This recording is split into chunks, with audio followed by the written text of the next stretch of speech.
Hello everyone, my name is Ibrahim Amafreji. I'm a doctor currently working in the intensive care unit in Dundee in Scotland. And I'd like to thank the organisers for inviting me to speak today at this conference and apologise that I can't be there in person due to work commitments. I will be presenting a literature review that I've conducted with the help of my colleagues Dr. Smith and Dr. Peck on ocular complications that can be associated with the use of aromatase inhibitors. So moving on to the next slide, a little bit of background information, which I'm sure most of you know. Aromatase inhibitors, we're going to speak about three specific ones, the anastrozole, letrozole, and exemestane. These drugs are commonly used as adjuvant endocrine therapy in hormone-positive breast cancer. And it works by inhibiting the enzyme aromatase and thereby suppressing estrogen levels in postmenopausal women. Estrogen, as you know, has a variety of physiological functions, but as it pertains to our case, it's important for visual function. It has receptors located on anterior and posterior segments of the eye and lacrimal and meibomian glands, which is important in how it could potentially affect various parts of the eye and cause ocular complications.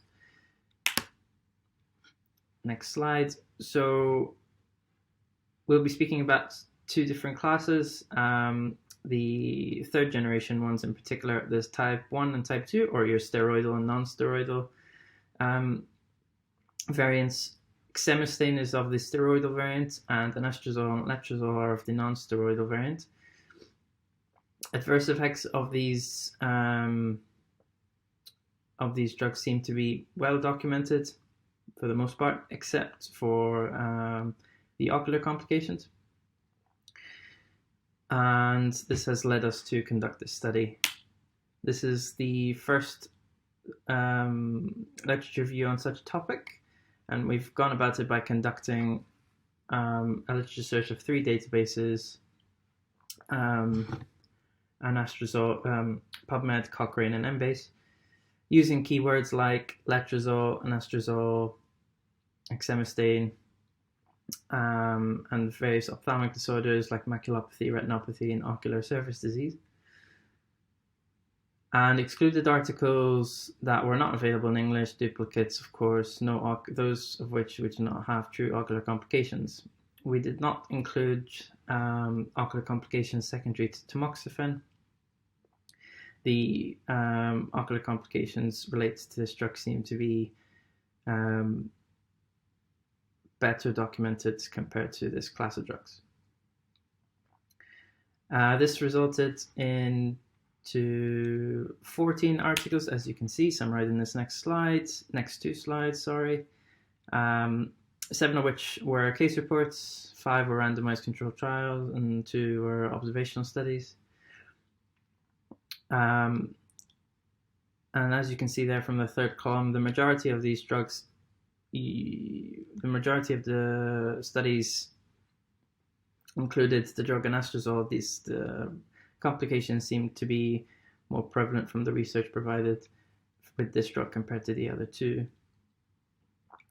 And as you can see from our findings in the last column, it has been shown to affect various parts of the eye and cause disease in your macula, your retina, on your surface of your eye, and also to varying degrees. As you can see from the first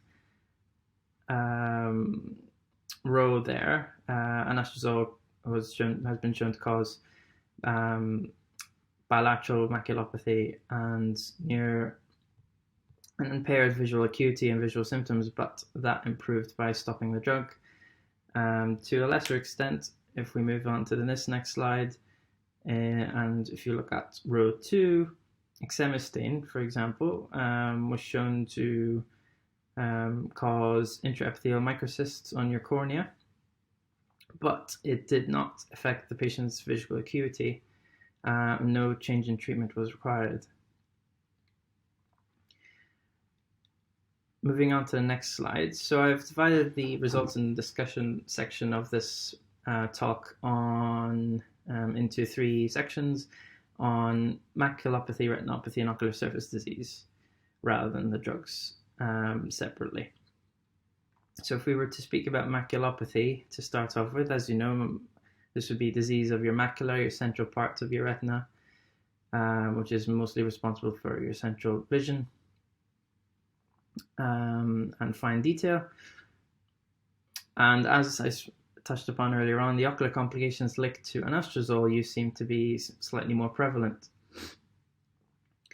In 2014, a case report was published that presented a case of papilla edema and macular edema related to the use of anastrozole.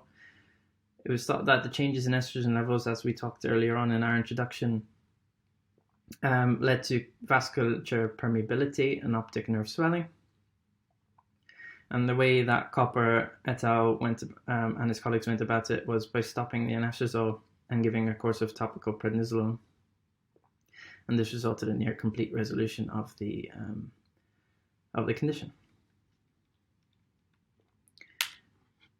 Moving on to our next slide, another case was presented in 2018 by Sathya Murthy, and it showed us a case of uveitis and macular edema in a patient who is on anastrozole therapy for a long period of time.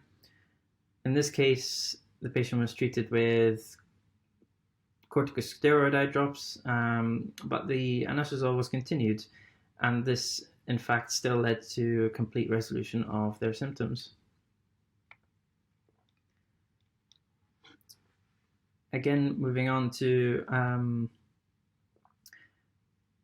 another case report, but this time it was secondary to associated with letrozole.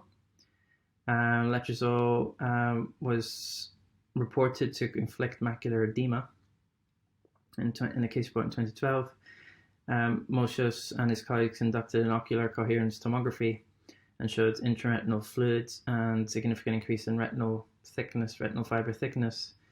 In this case, they had stopped the letrozole and given the patient an intravitreal injection of ranibizumab. And this was of significant benefit. Again, this is a third way of potentially managing these conditions compared to the other 2 case reports that we've just talked about. So moving on to the second section of our results, we'll be speaking about retinopathy in this next slide.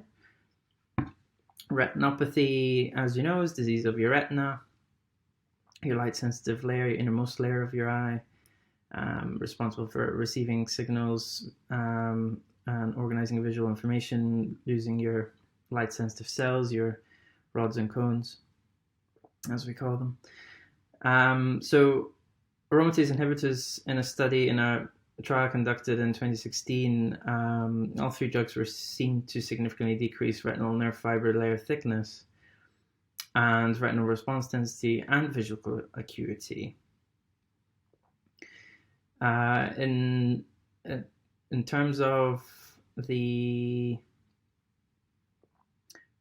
exact retinal disease, crystalline deposits were seen in a patient using anastrozole in a case report in 2016, published by Wider. However, in this case, patients presented with blurred vision and they did not respond to any changes in treatment over the next 6 months of follow-up. Well, there was no deterioration, although there was no progression, and the patient just continued. This decision was made to continue the anastrozole. In the next slides, we will be speaking about thromboembolic and vascular complications. A literature review in 2018 linked anastrozole to thromboembolic and vascular complications. In 2009, a case report was published suggesting that anastrozole was the cause of a hemiocentral retinal artery occlusion. This was diagnosed on a patient who presented with sudden painless visual loss and was picked up on a fluorescein angiography. And a trial in 2008 by Eisner also linked this to vascular complications of the eye. It showed a increased prevalence of retinal hemorrhages with the use of this drug in multiple patients. And this was put down to possibly systemic vascular compromise due to estrogen depletion.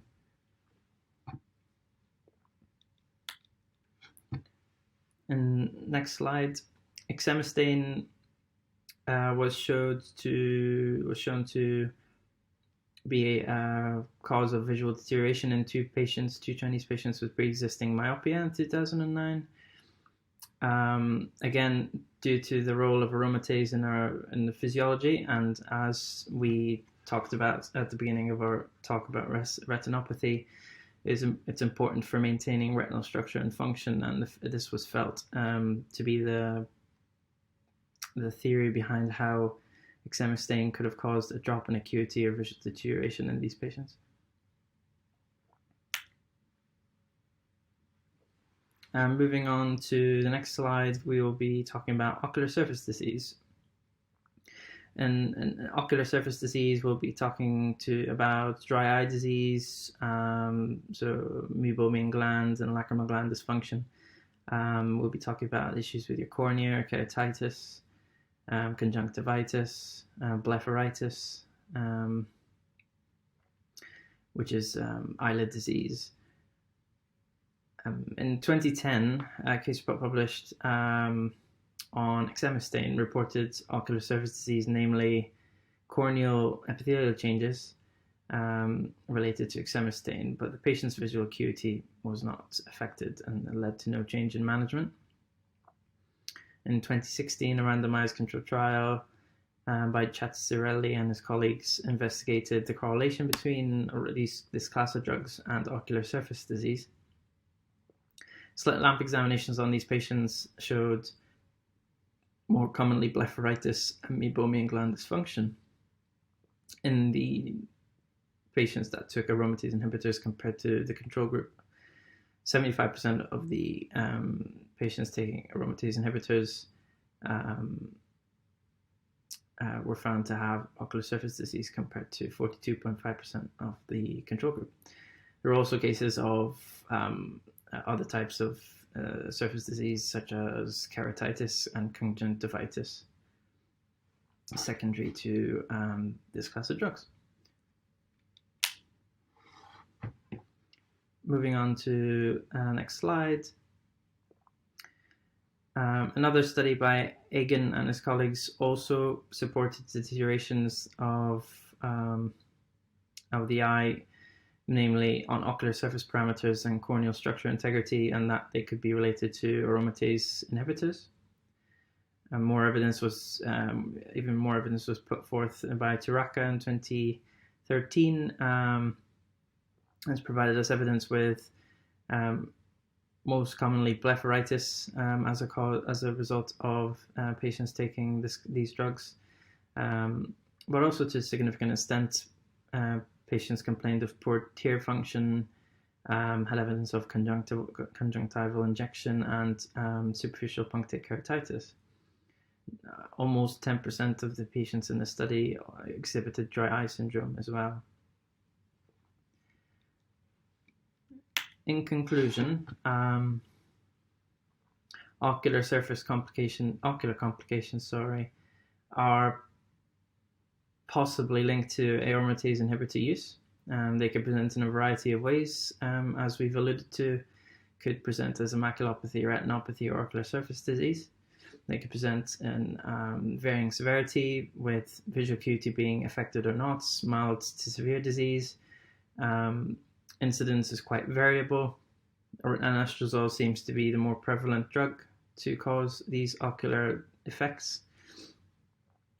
Management also varied, as we talked about. There were cases where the drug was stopped and another treatment such as topical steroids or an intravitreal drug injection of biologic was given. And there were cases where the drug was continued as well. And that gave us, for the most part, successful or beneficial results. But overall, I would say from a cancer research, breast cancer specialist point of view, it's important to maintain a high index of suspicion in patients that are presenting with eye symptoms or potential eye disease, and they are noted to be taking any of these drugs, should prompt us to refer on for a ophthalmoscopic evaluation, and for a combined decision as to what the best course of action is, whether to provide further treatment, whether to continue to stop the drug. In essence, larger prospective studies are needed to analyze severity of disease, compare incidence, provide better recommendations about management of these conditions. And in these next two slides are just a list of references that were used for this presentation, and of course for the published article. Thank you for your attention. I'm happy to take any questions now.